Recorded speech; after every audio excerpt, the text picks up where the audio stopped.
There are days he walks loudly, splitting seas, shaking mountains, turning dust into destinies. But also, there are other days he walks quietly. No thunder, no prophecy, just silence so thick that it echoes.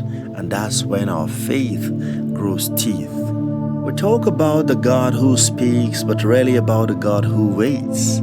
The one who hides and poses in the long sighs between amen and it is done. When heaven doesn't answer, it's not absence, it's artistry.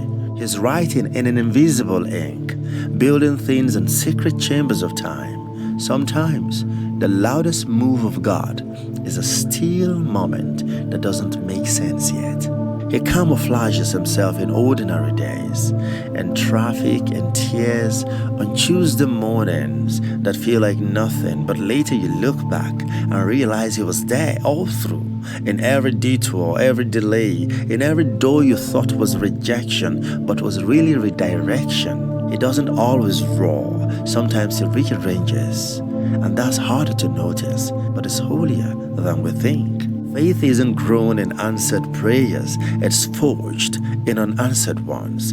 It's built when you worship without goosebumps, when you pray and the room feels empty. You learn to say, I trust you, and you mean it even through trembling lips. Because that is when faith matures. That's when you stay, even when you can't feel him.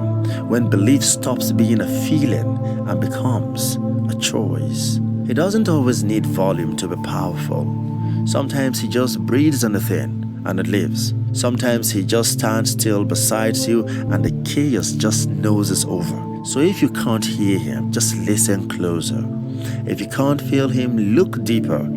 He's walking quietly, yes, but he's walking towards you. Learn to stop begging him to move loudly. Just ask to notice when he moves softly, because the miracle was never the noise, it has always been his nearness.